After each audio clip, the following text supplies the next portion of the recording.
Welcome to the beginning of a brand new series, in which I'll be going in depth into every single tower category in this game. I'll explain what each tower and its tower forms do, go into detail on all of their mechanics, and compare them to see when and how you should be using them. And of course, I'll be starting with the archer towers. Generally speaking, in this game their role is quite simple. Single target physical damage, and occasionally cleaning up enemies that get past your main choke point, without much branching out. Starting off, we have the Whicken egg thrower. Its damage and range is quite low, with a medium fire rate, and the only reason why I'm even talking about it is because it's one of the two base towers that you'll actually see in action at some point. Now, for the first real archer tower, we've got the holytree archer. It's still just a regular stat stick, but it's actually usable now. So let's move on to the next upgrade, the holytree marksman, which is now properly capable of doing everything which an archer tower should. Now, its ability, golden arrow rain, is where things finally get a bit more interesting. It makes the tower shoot down arrows in a pretty sizable area, with enough damage to deal with small guys pretty well, and even doing some pretty decent single target damage if you keep the enemy in the area for the full duration. And speaking of which, it actually lasts around a respectable 11 seconds. Now, the cooldown is 39 seconds, but it is also only 180 souls, and for that price I'd say that's a pretty damn good deal. And in fact, this path is actually the cheapest one in general. And with that, we can now finally start talking about the tower variants. The first of which being the stiffbranch longbow. Now, its effect is quite simple. More range but less fire rate. Now, it may seem a bit awkward. I mean, what's the point of having more range if the damage you deal with in it is about the same? But the extra damage is indeed there, since after doing some calculations I did figure out that it's only slightly less damage compared to the default one, which basically just means you want to use up as much of the range as possible. Now, before I go any further into this, I would like to say that the DPS calculations for this that I did are very rough. Mainly due to the way I had to test it, like I couldn't look it up, so I had to manually test it. And obviously, there is a damage range each tower does, so chances are my calculations will be off. So take this with a grain of salt. This DPS is just purely for comparison, and that's it. And with that said, the long range variant has about 101 DPS, meanwhile the default one has around 112. Which, to be fair, isn't that much less. But you do have to make sure that you're making use of all that extra range, so basically just make sure it's not sitting at a choke point. Ideally, it'll actually be in front of it, since due to the slower fire rate it won't be as good at catching leaking enemies, so yeah. I mean, ideally, it just barely reaches the choke point, so you can get the rain of arrows in there, since that's amazing value, but yeah. That's more or less of how you should use it. Or if you know there just aren't that many good spots all around. Which I do actually think would be a surprisingly common one, since a lot of the time, at least the way I play, usually archer towers are the ones prioritized last inside the choke points. So to quickly sum things up, because that probably wasn't very clear, use this when you're not really prioritizing your archers and want to put those less ideal spots to use. Now, onto the second tower form, the twinshot. And of course it does what it sounds like it do.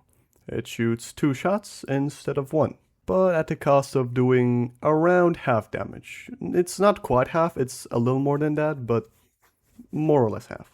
Or more precisely 37 to 55 damage compared to the regular holytree marksman's 68 to 111, with it yet again dealing about 112 DPS, and this one around 58, though that is single target DPS. Because indeed, this tower still can only shoot 1 arrow at an enemy at a time.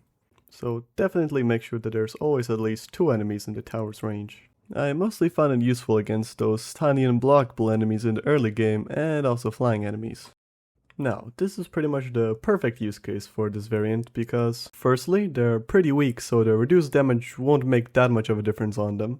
Secondly, the double attack is pretty much the closest thing got to a replacement for AoE, since one is literally unhittable by artillery and the other will run right through before it can shoot at it.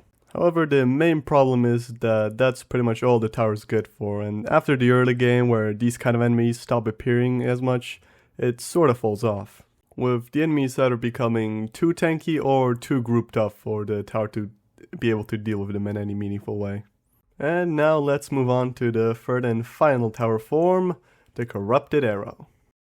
Big guy. Actually, this might be like the only third tower form in this game that like actually relates to the level it's unlocked on visually. Kinda interesting, I think. Anyway, back to the main topic. This tower form is actually quite interesting, firstly due to how seemingly contradictory it is in its design. The way it achieves this is quite simple. Basically, what it does is that every 6 shots it'll summon a giant tentacle on an enemy that'll deal damage, but the downside is that it deals less damage. So, seemingly a single target focus, while also making it worse at single target. It does technically also have a tiny stun, but it barely makes a difference. What I think is a lot more important about the tentacle is that it actually pierces all of the enemy's armor. And I'd actually argue that using it against highly armored enemies is actually this tower form's main use case, seeing how its single target damage is actually slightly lower than the regular Holy Tree marksman, with yet again the default being 112 and this one being 110, so only slightly less, and again, this is very rough, they are probably pretty much the same, but it does also have to be on the same target. Like, if it starts shooting at different enemies, then of course it'll stop building up the tentacle and its damage will significantly drop. And for those who are curious, the tentacle's damage seems to be around 260. Of course, there are no numbers where I could get this from, so I had to test this manually. So obviously there's a bit of a damage range, and it's a bit hard to tell, but as a general rule of thumb, just remember it should be at least 250. In fact, the exact damage, if I had to guess, is probably just 200, and due to the damage nerf, the tower mostly deals damage around the 50 range. It's precisely between 33 and 64, so that's probably it, but yeah. Anyhow, the best use that I've found for this tower form so far is mainly against the final boss of the second area, though there's probably much more that I just haven't tried out yet. And now to end this section of this video off, here are some more general things. Firstly, it's meta upgrades. Now, for this one, it's quite simple. Basically, it just gets a chance to fire off 2 extra arrows instead of 1. Now, the way these arrows work is the same as twinshot, so you will need at least 3 enemies in range to activate it. And speaking of twinshot, it actually has a bit of a negative synergy with it, where instead of firing off 2 extra arrows, it only fires off 1. Anyway, the upgrade itself, while it is a nice bonus, is nothing too crazy or game-changing. So I'd probably recommend spending the upgrade points somewhere else first, unless you really want that Whicken Crusader's upgrade, which is locked behind this one. Secondly, always and no matter what, you wanna max out your archer towers. This one specifically. No matter what, no matter which tower form you choose, where it is, when you buy it, always make sure to max it out. Because again, it's really cheap and the ability is totally worth it. Which that actually leads quite nicely into the next thing which I wanted to talk about. That being a more general strategy which you can always use if you just want to focus on them no matter the tower form. That simply being one where once you're finished with your main defense / choke point and have some spare cash that you don't know what to do with, you can just spam maxed out holy tree archers on the spots that are left.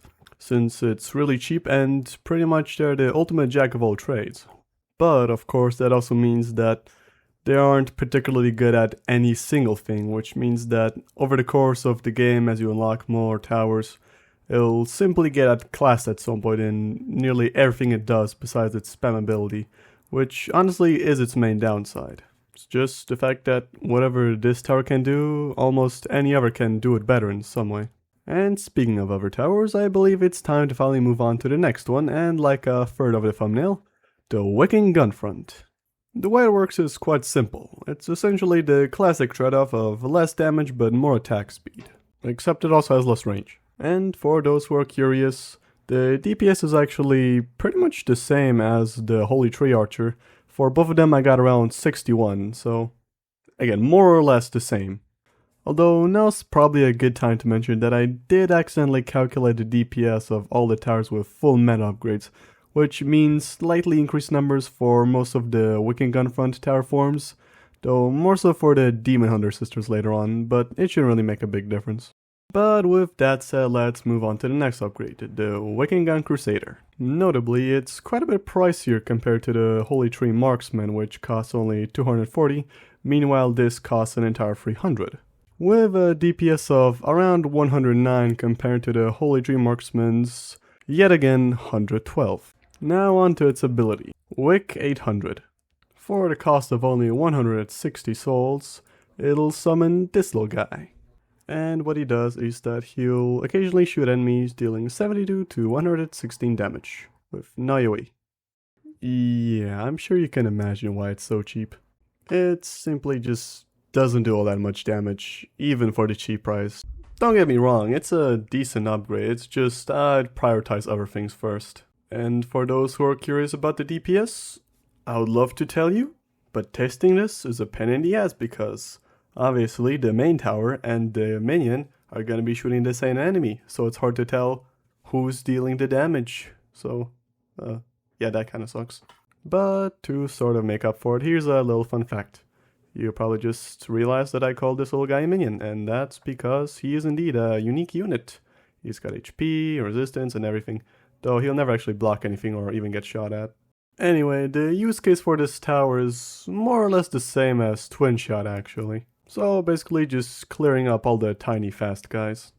Although theoretically it should be a bit better against enemies with resistance since they don't shoot 2 shots at a time, which means they aren't as affected by it, but it doesn't really make much of a difference. But now let's move on to the first tower variant, Giant Slayer. What it does is that it'll deal extra damage to enemies with more than 1000 max HP but less against every other. This essentially changes the tower's role from cleanup to single target. And it's some pretty damn good single target at that. After testing, I got around 172 DPS with the buff active. And if you're curious about the concrete numbers, with the buff active I got around 90 to 60, and for the debuff I got around 61 to 35.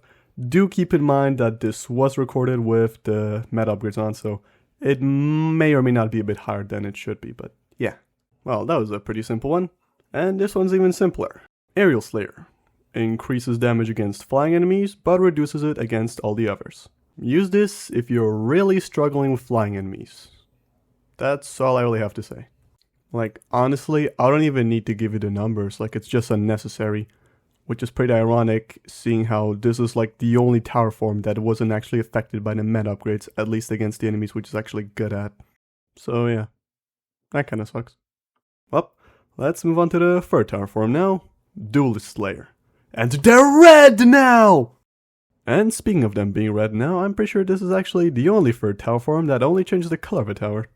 Now back to actually mechanically important things. Duelist Slayer keeps up the tradition of just doing more damage against a certain type of enemy, but less against a different one. But it's a bit more interesting as the damage buff applies to enemies being blocked. And of course meaning that it does less damage to unblocked enemies. So basically this is the tower form you want to go for, where you kind of want it to be an essential part of your defense and set it somewhere on a choke point.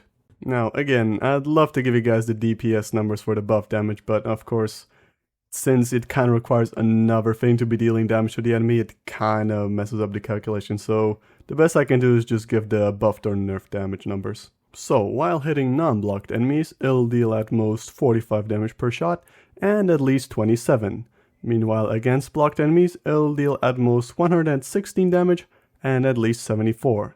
And these numbers are definitely somewhat higher than they should be, that I can guarantee. Though I did at the very least get the nerfed DPS, which again isn't as important as the buffed, but it's still something. So here you go, I got around 81. As a general rule of thumb, if you just need straight damage, whatever it is, I recommend going for Duelist Slayer, and if it's single target that you're specifically looking for, then go for Giant Slayer. And in case if any of you are wondering, no, Wick 800 doesn't get affected by any of the tower forms. So you may rest assured that his damage will always be mid no matter what. And now I can finally get to the part that's sort of been haunting this section of this video, the meta upgrade. What it does is that it'll increase the damage of the tower when it consecutively hits the same enemy. So very much a single target oriented upgrade. And indeed, that is sort of the path that this tower gets pushed into as the game progresses, since the base form falls off for the same reasons as twinshot and aerial slayer just being a dedicated anti-air, which is a fairly niche use case in this game. It ends up becoming a sort of early game single target tower, early game as in within a level, not in general. No matter which of the remaining two forms you choose really, and it does fulfill that role well, but there's a reason why it's only there for the early game. As for the late game, there's no tower that does it better than the last tower on the list, and the other 1/3 of the thumbnail, the Demon Hunter sister. Well, technically currently the Beast Hunter sister, but you get the point. And it is yet again a classic tower defense stat swap. But this time, it's more damage for less attack speed. And more range. Essentially your classic sniper tower. Though it's not that much range, but it's still something. Anyway, before I tell you guys about the DPS, I would just like to say that this is another tower which definitely got influenced by the meta upgrades. I wouldn't say it's as extreme as the whickengun front, but there's definitely a slight increase than it should be, so just keep that in mind. And with that out of the way, I got around 89 DPS, which is definitely quite a bit higher compared to the other two level 1 archer towers. Then the next upgrade, the actual Demon Hunter sister, costs an entire 360 souls, which is even more cash, but I'd say that's well worth it seeing how it has about 149 DPS. And a more impressive range. Now let's move on to its ability. Piercing round. And look at it! It looks so cool! It shoots through the screen. It doesn't make sense, but it's so cool. It's the coolest ability in the game, objectively. Anyway, this is definitely the most expensive ability out of the three, costing an entire 300, but I'd say it's definitely worth it. What it does is that it'll target the highest HP enemy and deal 2000 physical damage to them, with a 40-second cooldown. But there is a small caveat to it. Firstly, it is max HP specifically, I should have specified, but secondly, it'll actually prioritize the first enemy with the most HP. So if you, for example, have two super tanky enemies, and one of them is in front of the other, but has lost more health, it'll still be targeted. Now, I wouldn't instantly prioritize this upgrade. Again, it is pretty expensive, and all things considered, the cooldown is pretty long, but once those bigger enemies start showing up, I'd definitely recommend investing in it. Now, let's move on to the tower forms. Firstly, Challenger. It doesn't work. It's supposed to make it shoot the highest current HP enemy, but it just doesn't. It keeps shooting at the first one. I tested it a few times just to make sure I wasn't going crazy, and I'm fairly certain it just doesn't work. So yeah, that kind of sucks. I do hope the devs fix that soon, but at least that lets us move fairly quickly on to the next one, Executioner. Its effect is quite simple. It deals less damage to enemies with more than half HP and more to enemies with less than half HP. Honestly, when I first unlocked it, it seemed kind of awkward to me. I guess it's meant to be one of those damage upgrades, but only conditionally, so I have to meet those conditions, otherwise it'll do less damage, but the condition is sort of out of your control, so I don't know, but I'll get into that in a second. So, if you're curious about the concrete numbers, with the damage buff inactive, I got somewhere between 260 and 230 damage, and with the buff active, I got around between 520 to 438. And as for the strategy tips, I guess just place it near other towers or near a choke point so they can help whittle down the enemies to below half HP, and yeah, besides that, yeah, that's about it.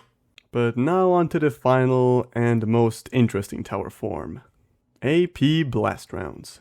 And this is the tower form that made me question if the Holy Tree Archer tower form was the only one related to the level it's unlocked in, because it looks kind of similar to this just guy that shows up in the first and final level of the third area and talks to you, and I don't know. Now, what it actually does is reduce the tower's damage, but also make it ignore all resistances.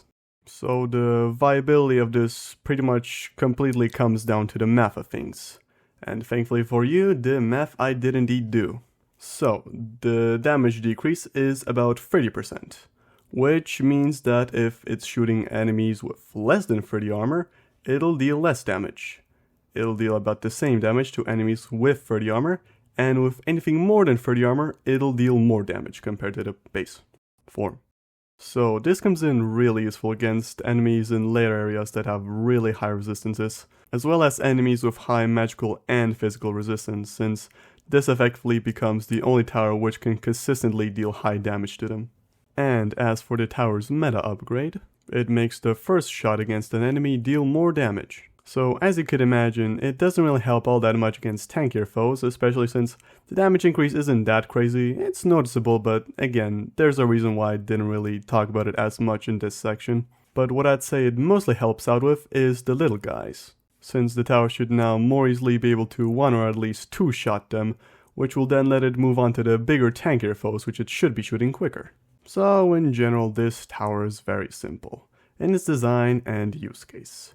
It's just your standard single target sniper tower, and it's good at what it does. However, there is one sort of specific strategy which I like to use on occasion. It requires a lot of money, but it's well worth it.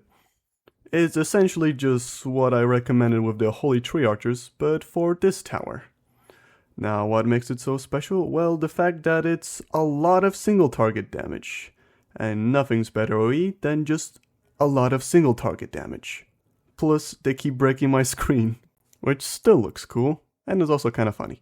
Also, making this video made me realize that the Whicken Crusader and Demon Hunter Sister upgrades are like sorta the reverse of each other, where like it's a single target tower getting an upgrade that makes it better at multi-target, and a multi-target tower getting an upgrade that makes it better at single target, which is kind of interesting, I guess. But yeah, that should be about it for this video. If you have any feedback, let me know in the comments, or if there's anything that I missed that you would really like to know, also comment that. And yeah, thanks for watching, and I hope this was of use. Next episode, I'll be doing the artillery towers, so I'll just be going in order of the menu. Here's the full thumbnail if you couldn't read it. Yeah, I drew the whicken myself, by the way. I'm very proud. I traced the Demon Hunter Sister kind of like an image that I found online, like changed it up a bit, but yeah, if you couldn't tell. I'm happy with the whicken though. And yeah, honestly, I'm gonna be honest, like getting the numbers for like, and the footage for like the test, I mean the footage wasn't that bad, it was mostly like just getting numbers and writing them all down. It's just like kind of tedious, it was kind of annoying, but I'd say it's worth it because, you know, it's pretty enjoyable. Just the process in general. And yeah, that should be about it. So as per tradition, here's my Video Flea ASMR video recommendation, and it's this one, because after the one day after I started working on this video, I got sick. It was horrible. I could barely work anything. I could barely do anything, and for like the first few days, I just couldn't sleep. I couldn't, like, the first day, I'm pretty sure I got like 10 minutes of sleep. It got better as it went on, but generally, I got so sick, and I couldn't sleep, and it sucked. So this was pretty nice. Anyway, bye-bye.